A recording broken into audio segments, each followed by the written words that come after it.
Hi, everyone. I'm Dave. And I'm Jeremy. Welcome to our Tech Over Coffee podcast. We're so excited to bring business and technically based topics to you from the beautiful campus at Chipola College in Marianna, Florida. We're so thankful to Chipola for sponsoring our podcast. They provide this beautiful studio where we can record and share some current events that are tech based and tied to some business concepts. And we have a little bit of both today, I think, Jeremy. Yeah, we've got a little bit of business intrigue, a little bit of sad science, a little bit of everything.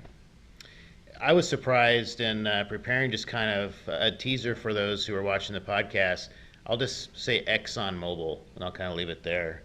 Yeah, right. Like that's kind of interesting. That's the days gone by. Yeah. So to bring us to that topic, right? Our first topic of the day is Tesla's S&P 500 edition, and from that, So exciting, I got to tell yeah, you. it's pretty big, and it's actually what the biggest, I think, capital allocation that they've done, right? Because Tesla is such a big company being added in. And they've been making them wait. You go back, it's been the last two quarters throughout just this odd 2020 year. They should have been included. They should have been included, and they've been outperforming. I think they've had a split, and their stock is still hovering around $600 a share. I mean, just almost there. Yeah. They are pushing the NYSE, pushing the whole stock market, to the Nasdaq highs and the NYSE highs over 30,000. So they are a driver of that, deserving to be on the S&P 500. Yeah, and it's a big move. If you look at it, I think EV sales are something like 1% of the American market. Not big, but it is growing. But Tesla makes up like 70% of those sales. Like it's more than its like top three competitors combined, which is huge. And so of course they're going to be added to the S&P and replacing ExxonMobil, right? Well, yeah, so ExxonMobil was replaced earlier in the year, and I was trying to do a little homework for this important topic. Big Elon fans, right? We both are, and then Tesla. You drive a Tesla. Yeah. How cool is that? Props to Yeah. that for sure. So look at companies that have left the S&P, these blue chip ones that have just been part of our culture in the U.S. and the global marketplace. ExxonMobil, Clorox, many others, these names, you think that is business, are leaving the S&P 500, the top 500 publicly traded companies. And so these tech companies are becoming the new face of investment, the new face of the business environment. And Tesla, I guess they're a tech company. They're kind of an everything company, right? They're a little bit of both. I mean, they're innovating in a lot of different areas. I mean, they're a tech-focused automotive company, right? So they're attacking automotive issues, but the thing is that those can cover a lot of things. I've heard Elon talk about possibly making new ways to heat and cool homes, and from information that they've learned building cars, because in a car you have an HVAC system. So just take that, apply it to a home, and it can be readily efficient. Really, Tesla is a renewable resources, a renewable energy company, because they're focused on electric cars, solar power, and other things that increase efficiency along the way. And being added to the S&P 500, it's a big move, and it's what the S&P is there for, right? It's to benchmark these top 500 biggest, most innovative companies, and other companies that may have been bigger and like innovative before. Well, now they've kind of become more steady state, right? So you remove those, add the ones that are really the movers, and it's nothing against the Clorox, right? Clorox is still big, but are they the biggest, most innovative company? Unless they make bleach 2.0, I'm not sure. Right. The S&P 500 doesn't really care, I don't think, if it's a tech-based company or a railroad, as long as it's one of the largest 500 publicly traded firms out there. And Tesla, boy, just with Elon's entrepreneurial spirit and how he pushes the envelope, don't see what I'm sure they said that about Exxon and Mobil back in the day, but I can't see Tesla ever leaving in our I don't lifetime. know if they do, right? And a thing with this is that so the S&P's decided that they're going to add Tesla in one shot. So it was trying to be decided, are we going to do it in multiple tranches, spread it out a little bit, but they've decided just, get it over with, do it in one go. And that's a big deal because that's going to trigger billions of dollars in stock movements, because you're going to have lots of different indexes that are following the S&P to have to refactor to include such a large portion into Tesla. Yeah, so that's a unique move. So I think that's paying homage, if you will, to Elon's hard work and making him wait. And he's been such a a strong and appropriate business leader of being patient. You know, he's really just been teasing with new technologies. We talked about some remanufacturing of automobiles, about having to cast them maybe in smaller areas instead of casting 100 components for a car, maybe three, which is what he's pitching possibly, and then even one. We talked about, you know, some researchers out there saying that's where it could be headed. So he just brings these ideas, and Tesla continues to outperform. Just those ideas by themselves should spur enough interest, but he just outperforms and delivers. So bringing all that to the table, I think it's well overdue, and it'll be a great addition to the S&P 500. And looking at some additional stock thoughts real quick, I don't know if you caught NASDAQ, just doing some research for our segment. They're actually, which I think is bravo to the NASDAQ, going to require the leading companies to have a diversity clause. I saw something about that. That's Yeah, pretty how interesting. good is that? What were they saying about that? So that companies that are publicly listed on the NASDAQ, there's going to need to be a percentage of their leadership at their C level, their chairman of the board level, that leaders will need to, you know, be women, be minorities, be leaders that fit those diversity areas that have been underrepresented, you know, for years gone by. So that's important to bring that, because that's what the marketplace looks like today, and those are positive steps. So to have an innovative, creative company like Tesla be an S&P 500, and then to have this diversity positive step forward for the NASDAQ, you know, the really kind of the tech trading area, those seem to be two positive moves this year. Well, you have a lot of different ways to look at these different companies, right? And I think the NASDAQ is trying to look more forward and see that, you know, monopolies are bad, right?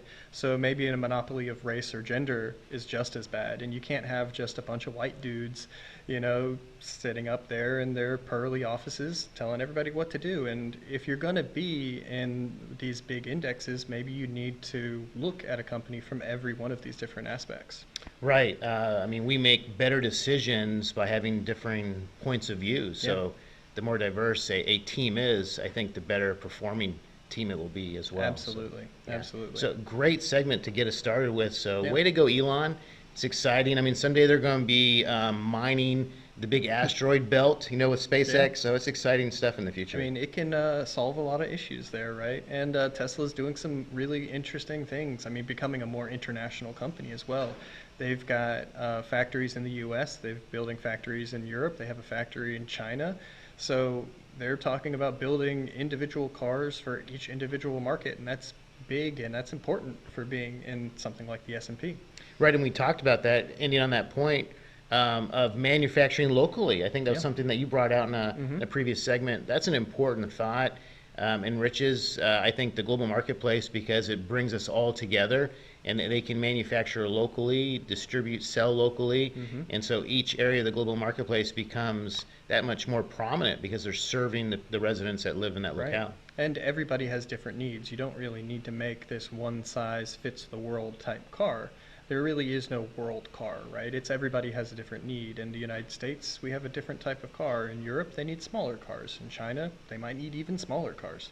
India, they love motorcycles. So it just kind of makes sense depending on where you're at. But just talking about motorcycles, Tesla, I don't think will ever do a motorcycle. Why is that? So I've seen that, I think, and don't quote me, but Elon Musk has some issues with motorcycles. I think he's had, I think he's had family death because of motorcycles. So he's like, I don't want to get into that. So, you know, hey, 4 wheels only for Mr. Musk. And that might be one reason why they have such a good safety rating. You know, Yes. so he's really put his passion. Very into safety it. focused Yeah. in a Tesla for sure, and that could be it. And that's very important too, right? You don't want to cut corners, especially in a car that's carrying around a big battery that can explode. Very true. And talking about exploding batteries, not actually exploding batteries, but A sad story. a sad story of a poor, dilapidated space telescope.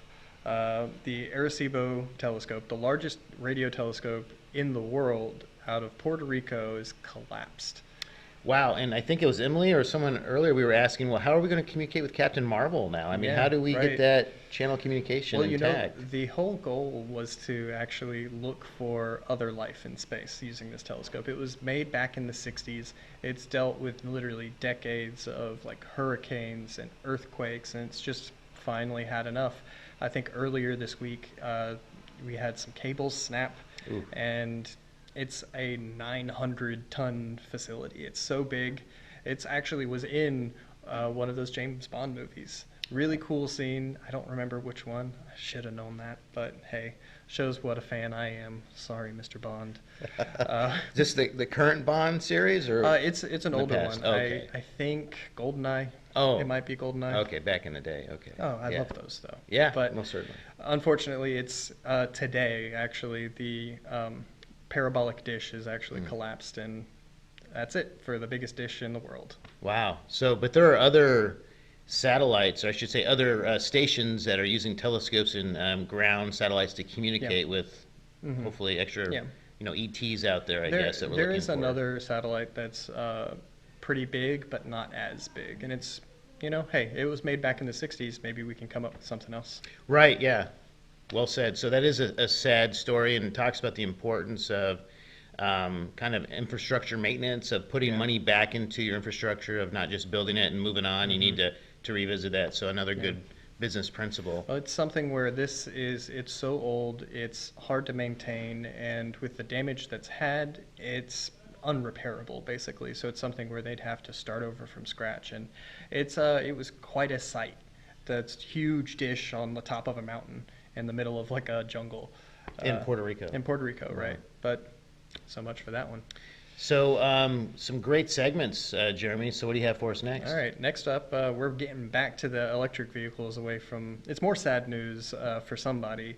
So GM has decided against buying up stake in Nikola.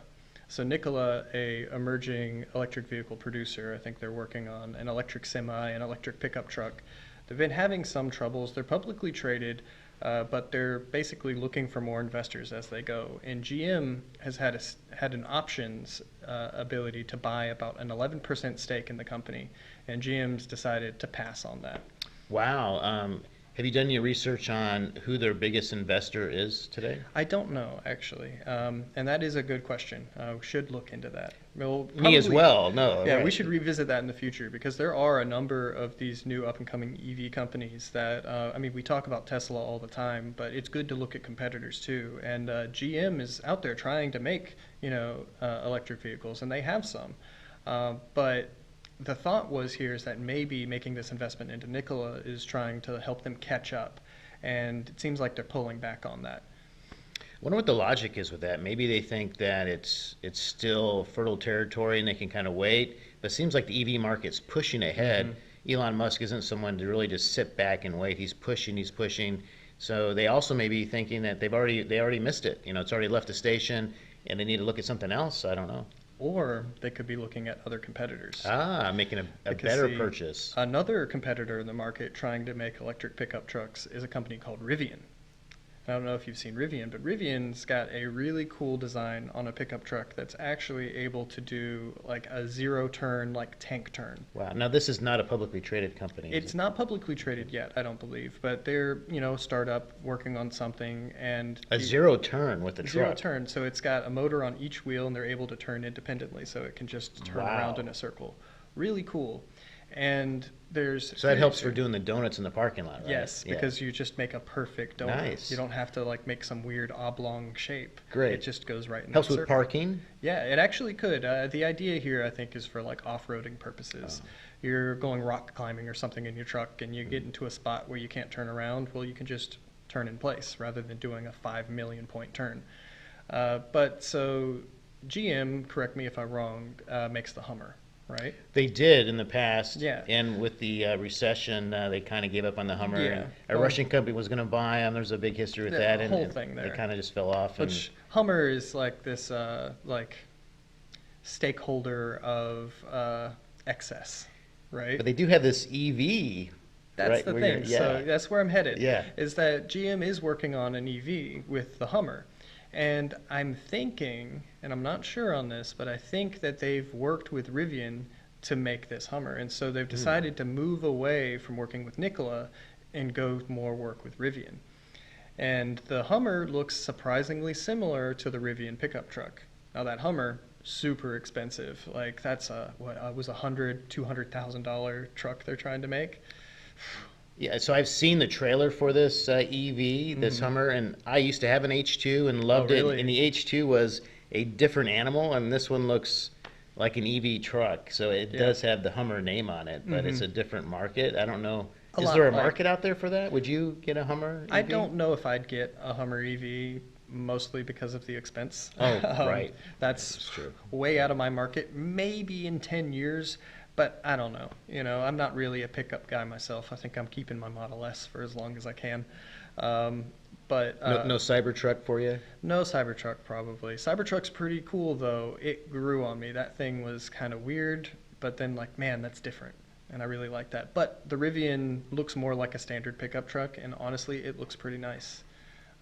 It's not quite the F-150 that's all over the road, but like talking about Ford's Mustang EV, right? Right. Which, hey, I had a Mustang. Like I had a '08 V6. Nobody mentioned that Mustang, and two-door car. That's what a Mustang is. And this Mustang EV, not a two-door car. It's actually got four doors, which is kind of weird. And your Tesla has four doors too, Tesla right? has four doors, yeah. Yeah. So But and it has more power than that Mustang. yes. I mean, Oh, absolutely. yeah. It has more space. And hey, when I was 16, not having a real back seat was fine. But now it's like, hey, sometimes I want to have company. Right. You have some Right. responsibilities now. Yeah, sometimes you need to be able to fold the seats down and put, a couple bodies in the trunk. But So there's also, well, to move on from that. There's also the thought of another EV company out there that is gaining in popularity, and some reviews say they're the best. Did you catch that one? I'm not sure which one you're talking about. So we had some notes for our prep for our session today, and of these two, there was one that has just rave reviews, and it wasn't Tesla. So I'll have to revisit that for a Oh, future. are you talking about the like Consumer Reports thing Yes, that I was talking yeah, about? Right. yeah. So that's interesting. So Consumer Reports, they've put out a consumer report on driver assistance features. Like every company on the market that has some sort of feature. There's Ford's got Copilot 360, GM has Super Cruise, Tesla has their autopilot, Honda has, I think they just call it sensing. I don't know what Toyota's is, and what's really cool is the number one spot wasn't Tesla, it wasn't GM, it was the open source, comma AI open pilot system Yeah, that was I have in my car. that was amazing. Right. Yeah. So my 2013 Model S that doesn't have autopilot is better because it's got open pilot. So that says there's a lot of opportunity for startups and for creative business ideas Yeah. to tap into, even though it's an established market, any business environment, you can look for ways to add on, look for ways to partner. And so Yeah. that's a great example of building into a market that's already built. And that was the interesting thing is that so Consumer Reports, they actually said in this that they don't normally suggest people modify their cars. But in this instance, they wanted to show the comparison because what OpenPilot is this like platform agnostic system that can be put in any car. I mean, I've put it in a Tesla, and that's like a third, like even a third party on a third party kind of thing. But OpenPilot supported on a lot of these different cars, the Toyotas, the Hondas, and stuff. And in this Consumer Reports testing, they actually had it in I think a Toyota Camry or something like that, and it beat out GM, which GM in their testing beat autopilot. And a lot of this came down to like the actual like features of autopilot was better in some of these instances, but you don't have the same, there's like some ambiguity on knowing when it's working, and most importantly, driver monitoring. So with GM Super Cruise, it's mapped down, they use LiDAR, and you can only use it in marked off zones, which is not the same with OpenPilot, you can use it anywhere. Autopilot will actually stop you from using it if you don't have lane markers and stuff like that. OpenPilot, it can handle it. And it's just a difference in approach that they used. So that'll be really important for the leaders to step forward when we have autonomous driving, which is where we're headed. It's not there yet, but those features will be kind of baked in more and more with new releases. So well, and it's for safety's sake, having these driver assistance features are really important because having something that's better than a simple ping pong, dropping you from one side of the lane to the other, protecting from hitting off the road, but you still look like a drunk. That's not good. So, if you're kind of tired, being able to have something that helps guard you along the road and watches to make sure that you're not falling asleep is really important. And that's kind of where Tesla has fallen behind. And they do have a camera, but it's a matter of when are they going to actually launch. And George Hotz, the CEO or the creator of OpenPilot, I don't know if he's the CEO, sorry, but he's actually A leader with the firm. he is the leader of the firm. He's like a technical head. He's a designer, a coder, that kind of guy. But he's actually kind of made a bet, I think $10,000 or something like that, it's a bet if Tesla is going to add driver monitoring before or after they launch full self-driving. And it's going to be that they're going to have to do the driver monitoring first, because you can't just have people pretending to wiggle the wheel or whatever and be in the back seat. Right. So I'm sure Elon's really focusing with his research of where to put his money, his investment at. And so this may be coming later. He's probably gauging the market and what's needed. But it is interesting that he's kind of lagging with this. But great topics for us today, Jeremy. Fantastic. All the way from the S&P 500 for these just historical companies of ExxonMobil, Clorox, and others that are not the largest 500 firms anymore. They're publicly traded. And innovative, creative companies like Tesla are emerging. So that shows you that the face and the shape of the marketplace today. And then looking at these smaller companies, these smaller add-ons that are changing the market.